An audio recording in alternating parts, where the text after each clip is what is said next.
Hello everyone, मैं हूं अमित द्विवेदी। तो हम कॉर्पोरेट अकाउंटिंग पढ़ रहे थे, जिसमें मैंने कल 2 क्वेश्चन कराए थे। चलिए आगे के क्वेश्चन करते हैं। आज मैं आपको होमवर्क भी देने वाला हूं। क्वेश्चन नंबर 18 पर आ जाइए भाई। क्वेश्चन नंबर 18 पढ़ना है आपको, ठीक है नाउ। तो भाई 18वें क्वेश्चन में क्या लिखा है, ध्यान से देखिएगा। इंपॉर्टेंट कॉन्सेप्ट बता रहा हूँ मैं। तो यहाँ एक कंपनी है डीके लिमिटेड ने फॉरफीचर कर लिया है 1000 शेयर्स ऑफ ₹100 ईच, ठीक है, विच वर इशूड एट प्रीमियम। लो भाई, प्रीमियम आ गया। इट्स वेरी इंटरेस्टिंग, मज़ेदार कॉन्सेप्ट होना है, ठीक है। 50 रुपए का पेबल, 50 ऑन एप्लीकेशन, 50 रुपए एप्लीकेशन पे, 100 रुपए अलॉटमेंट पे, इंक्लूडिंग प्रीमियम। ध्यान से सुनिएगा सभी लोग भाई, प्रीमियम इंक्लूड है अलॉटमेंट पे। 30 रुपीज ऑन फाइनल कॉल। तो the share were forfeited due to non payment of allotment and first and final call. General entry करिए। तो क्वेश्चन समझ में आ गया। देखो भाई, कंपनी के पास थे 1000 शेयर 100 रुपए वाले, जो उसने प्रीमियम पर इशू किया था, जिसमें 50 रुपए एप्लीकेशन का मिल गया, ठीक है ना। 70 रुपए अलॉटमेंट का और 30 रुपए फर्स्ट एंड फाइनल कॉल का नहीं मिला है, तो हमें फॉरफीचर कर देना है। अब सर जो नहीं मिला है उसको क्या करेंगे, तो ध्यान से देखिएगा। सर प्रीमियम भी तो नहीं मिला है। सर बिल्कुल मैं बोल रहा हूँ प्रीमियम नहीं मिला है, तो चलिए एंट्री करें। हाँ सर बिल्कुल करते हैं। ध्यान से सुनिएगा, मैंने एक कॉन्सेप्ट लाइन यहाँ पे लिख दिया है प्रीमियम पर, ठीक है। ये लिख लो भाई, एज इट इज कॉपी में लिख लो, भूल जाओगे। यहाँ ये भी लिख लो, एग्जाम के पहले आप हमेशा कंफ्यूज रहोगे इस पॉइंट को लेकर के, ठीक है। प्रीमियम ना मिले तो शो करेंगे, शो करेंगे मतलब यहाँ पे एंट्री करेंगे, और मिल गया तो इग्नोर कर देंगे। ये किसी किताब में ऐसा नहीं लिखा मिलेगा आपको, बड़े बढ़िया एक पैराग्राफ लिखा रहेगा या वॉटेवर मतलब this is the golden concept line. क्या आपको प्रीमियम मिला है इस क्वेश्चन में? सर प्रीमियम का पैसा नहीं मिला है सर, तो फिर उसको यहाँ पर शो करो।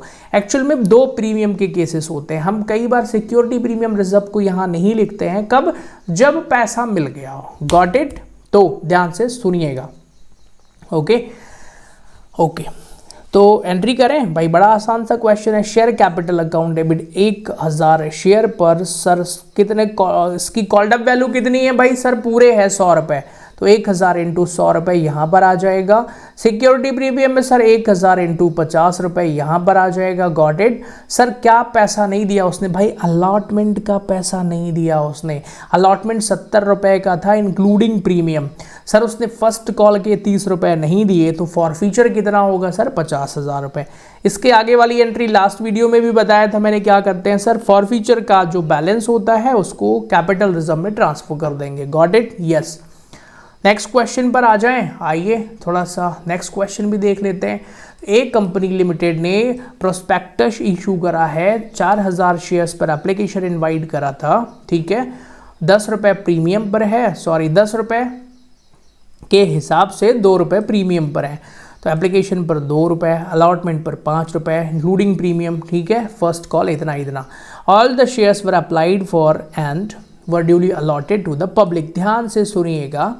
The company received all the money, company को पूरा पैसा मिल गया, except on first and final calls on the shares 100 shares held by Kapoor who failed to pay 2 calls. मतलब कपूर ने ये दोनों कॉल के पैसे नहीं दिए हैं, ठीक है। बाकी एंट्री करो भाई। किसकी? फॉरफिटेड, बाद में कंपनी ने शेयर फॉरफिटेड कर लिया। क्या इस तरीके के क्वेश्चन एग्जाम में आ सकते हैं? The answer is yes. बिल्कुल ऐसा ही क्वेश्चन एग्जाम में आया था, मेरे भी एग्जाम में आया था, आपको भी आ सकता है। तो ध्यान से सुनिएगा, करना क्या है यहाँ पे भाई। 100 शेयर्स हैं, ठीक है। अच्छा, entries pass necessary general entries लिखा है। अगर लिख देता कि pass the general entries related to forfeiture, तो सिर्फ फॉरफीचर वाली एंट्री होती, लेकिन उसने बोला भाई नेसेसरी जनरल एंट्रीज करो। मतलब आपको एप्लीकेशन अलॉटमेंट की भी एंट्री करना है, फर्स्ट कॉल की एंट्री करना है जिसमें कॉल्सिन एरिया शो करना पड़ेगा, सेकेंड कॉल की एंट्री करना है जिसमें कॉल्सिन एरिया शो करना पड़ेगा। और ये सारी एंट्री कौन करेगा? तो भाई ध्यान से सुनो, यहाँ मैंने लिखा है कुछ तो मेहनत कर लो, ये सारी एंट्री आपको खुद करना है। क्यों? क्योंकि पेपर आपको देना है, मुझे नहीं देना है। Got it now? तो सर आप क्यों पढ़ा रहे हैं भाई? मैं पढ़ा रहा हूँ ना, इसका इंपॉर्टेंट, इसकी फॉरफीचर वाली एंट्री मैं सिखा देता हूँ, ठीक है।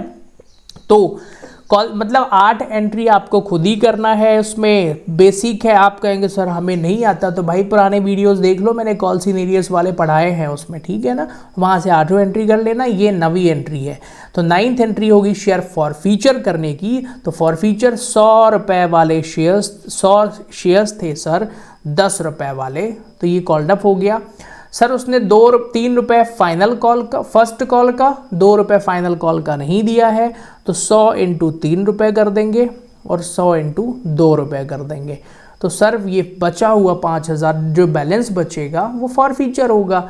उसके बाद क्या करना है सर, शेयर फॉर फीचर का जो बैलेंस होता है वो कैपिटल रिजर्व में ट्रांसफ़र कर दो। ये तो बच्चा भी समझ गया है। इसके आगे के क्वेश्चन ध्यान से सुनिएगा। अब यहाँ से री इशू आ रहा है। अभी मैं कंप्लीट वीडियोस अब क्यों अपलोड नहीं कर रहा हूँ भाई, बीकॉम सेकेंड ईयर में जो स्टूडेंट यूट्यूब पर मेरे वीडियो देख रहे हैं ना, अगर आपको लगता है कि क्लासेस पढ़नी है, आपको एक कोर्स करना है कंप्लीट बीकॉम का, खुद तो देखो भाई, आप अपनी मदद के लिए भी इसको शेयर करो, है ना, क्योंकि बीकॉम में अभी स्टूडेंट कनेक्ट नहीं है। मेरे चैनल पे अभी लगभग 10-12 हज़ार स्टूडेंट हैं, जिनमें ज़्यादातर स्टूडेंट फर्स्ट ईयर के हैं, 11th-12th के हैं, गॉट इट। फाइनल वाले भी कुछ हालांकि हैं, सेकेंड ईयर के स्टूडेंट नहीं है। तो अगर आपको लग रहा है कि हाँ मुझे इन सर से पढ़ना है, तो भाई अपने दोस्तों को भी शेयर कर देना इस वीडियो को, चैनल को सब्सक्राइब भी कर लेना। और वीडियो पढ़ने के बाद आप कमेंट ज़रूर करना, है ना, कमेंट करने से मुझे पता चलेगा कि हाँ आपने इसको पढ़ा है और आप इंटरेस्टेड हैं आगे पढ़ने के लिए भी, ठीक है। तो चलिए अब आगे पढ़ते हैं। आप लोग बुक तब तक बाय कर लीजिए, फिर कंटिन्यू क्वेश्चंस करेंगे बीकॉम के भी। कॉर्पोरेट अकाउंटिंग के आगे बहुत बड़े बड़े चैप्टर्स हैं। और भाई मुझे नहीं समझ में आ रहा है कि ये सेकेंड ईयर वाले बच्चे अभी पढ़ क्यों नहीं रहे हैं, या फिर कहीं और से पढ़ रहे होंगे। खैर, तो पढ़ना शुरू कर दो, बहुत खतरनाक है। अभी तो कॉस्ट अकाउंटिंग भी पढ़ना है आपको, है ना। तो प्रॉपर टाइम 3 न्यूमेरिकल सब्जेक्ट पढ़ने हैं आपको सेकेंड ईयर में। चलिए मिलते हैं अगले वीडियो में।